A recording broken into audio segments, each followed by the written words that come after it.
Hi, I'm Amanda Terzini, and I did my presentation on Aung San Suu Kyi. She's a Burmese political figure who's had a lot of influence on the country's journey towards democracy.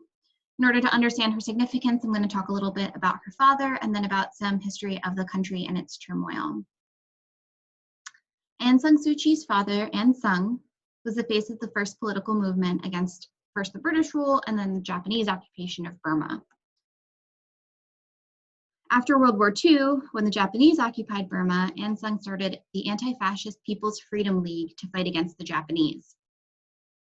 A group of allies formed that successfully drove out the Japanese in 1945, putting Burma on its path towards independence. Aung San was assassinated in 1947 by one of his political rivals, along with 6 of his cabinet members. He was only 32 years old. Despite his short life, his contribution to Burmese independence and shaping Myanmar keeps him regarded as a national hero even today. Burma officially gained its independence on January 4th, 1948. The federal system was abolished and the government began what they called the Burmese way to socialism, which was nationalizing the economy. This included banning independent newspapers and all other political parties except the Social Program Party. Around 15,000 private businesses were nationalized, foreign agencies, including the World Bank, were pushed out. Teaching English in schools was cut back, and visitors were granted only 24-hour visas. Over 200,000 expatriates left Burma, including Westerners, Chinese, Indians, and almost the entirety of the Jewish population. During a peaceful protest at Rangoon University, almost 100 students were killed, and a student building was blown up by the military. In 1967, Burma no longer had enough food to feed its own citizens, despite previously being the leading supplier of rice in the world. Internationally, the UN called Burma the least developed country. This ignited protests all over the country, including rural areas. One protest was at another Burmese university that led to more student deaths. This happened again a few months later, when students gathered at another demonstration, resulting in over 100 being beaten to death. Eyewitnesses claimed that female students were taken away and gang raped, while 41 students suffocated to death in an overcrowded police van before they were taken to prison. Discontent in the country rose until August 8, 1988, at 8 minutes past 8 in the morning, what became known as 8888. The dock workers in the capital went on strike, and people from all over the city joined them. When night fell, electricity was cut off and loudspeakers demanded that the protesters returned home. But many young people remained where they were. Not long after this, army vans pulled up and opened fire on the crowd. Over 3,000 protesters were killed, 3,000 were jailed, and 10,000 people fled the country. Over the next month, others went on strike, including the police and top diplomats. The army went quiet and a state of near anarchy took over in the country. Aung San's daughter, Aung San Suu Kyi, had studied at Oxford in England and got married there to a British man and had 2 sons. She'd planned on only staying for a short time when she was visiting her mother in Burma, who was sick, but when she saw protesters, bloodied and injured, flowing into the hospital where her mother was, it did not take long for her to become involved in the radical pro-democracy political movement. Suu Kyi re-entered the public eye with a powerful speech. She quoted her father directly, using him as a beacon for yet another struggle for national independence. The speech was a call to action for the Burmese people and has been called a declaration of war. A little over a month later, on September 18th, the military responded with brute force. After more than 2 days of bloody suppression, they seemed satisfied that they had stopped the democratic movement.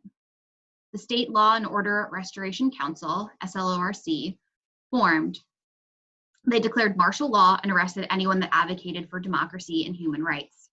In 1989, the country was renamed Myanmar and Rangoon became Yangon. Suu Kyi, who had been named leader of the newly formed political group, the National League for Democracy, was swiftly put under house arrest while many of her colleagues were imprisoned. In 1990, Aung San Suu Kyi was still under house arrest. Her political party, the NLD, won by a landslide in the surprise election, but the current political party ignored the results. In 1991, Suu Kyi won the Nobel Peace Prize. She wasn't released from house arrest until 1992. Even though she was free, she was not allowed to leave Yangon to meet supporters in 1998 and in 2000. When Suu Kyi's husband was diagnosed with cancer, she was faced with a difficult decision. He was not allowed to come to Myanmar to join her, but she was allowed to go to England to be with him. She feared if she left, she would not be able to get back into her country. Though many international figures pleaded with the Myanmar government to let her husband in, including Prince Charles, the Vatican, and the UN, the government did not budge. She chose to stay in Myanmar, where she felt that she could do good for her country. She was then placed under house arrest again. In 2004, a new general became prime minister. Some called him a mastermind, while others insisted that he was an idiot. At first, he said he was an advocate for democracy, but his actions focused more on trade deals and importing weapons. He wanted Aung San Suu Kyi out of his way and planned an attack while she was traveling within the country in a convoy with her political party, the NLD. 2 men dressed as monks stopped them in the street, and then an ambush of 4,000 men attacked them. The NLD never used violence. They attempted to use their bodies as a shield around Suu Kyi's car. Eyewitnesses reported that the attackers appeared to be on drugs. They tore through everyone, even women and children. Aung San Suu Kyi came out alive, but 70 people in her party did not. She was put on house arrest once more. In 2007, more protests emerged due to the rise in oil prices. But this time, instead of students fronting the demonstration, it was Buddhist monks. The monks held many anti-government protests. These protests became known around the world as the Saffron Revolution. The monks held peaceful protests, but were met by the government with gunfire. One monk was even beaten to death.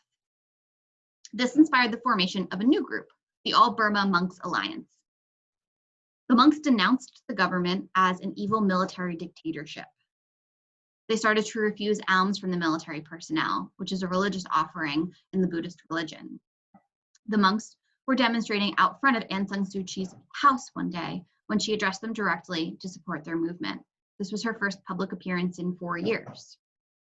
Later that year, Myanmar was hit by a devastating cyclone that killed 130,000 people. It was the greatest natural disaster that the country had ever faced. The public saw this as a punishment for the murdered monks. Due to paranoia of government officials, international aid and supplies were barred from entering the country. While US and European naval ships waited off the coast, hundreds of thousands of survivors of the cyclone died from starvation, dehydration, and disease. In an unexpected turn of events, later that year, the government opened up parliament for other political parties, while keeping 20% for military-appointed members. Aung San Suu Kyi had been released from house arrest again, but the government created a law that seemed to be just for her. They said that no one could run for president who was married to or had children with someone who had citizenship in another country. Aung San Suu Kyi's party boycotted the elections. The party that had the most military backing won, and it seemed clear that the election had been rigged and it was just for a show. It was an attempt to gain trust in the international community, but thanks in part to the NLD shining a light on the injustice, the Myanmar government was once again viewed negatively on the world stage. In light of this international embarrassment, the government attempted to move in a more democratic direction.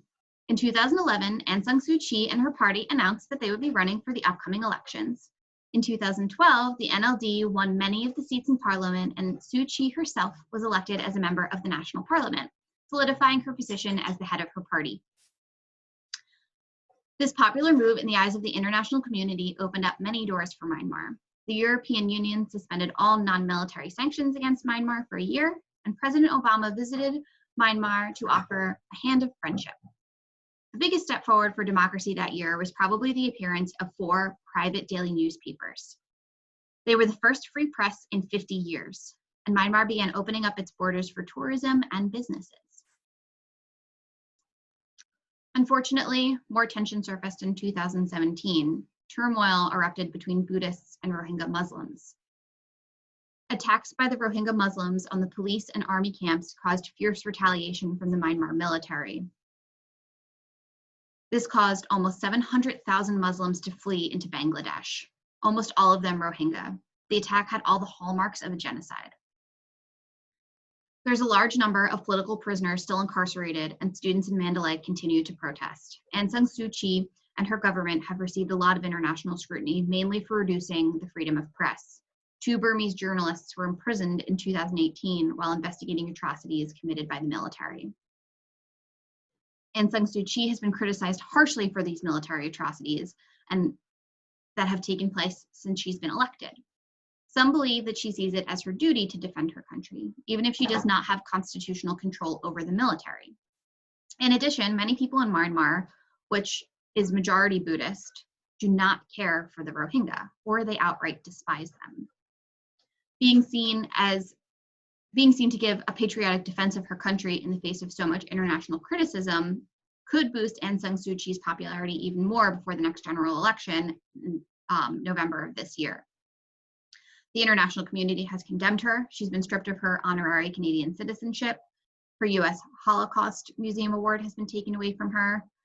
And the International Court of Justice rejected her defense of Myanmar's actions against the Rohingya and insisted that she act to protect them against genocide. She was once seen as a beacon of hope and equality, just as her father was, but now she has admitted in interviews that she is not a hero. She is a politician, and she is doing what she can while trying to balance what is right with what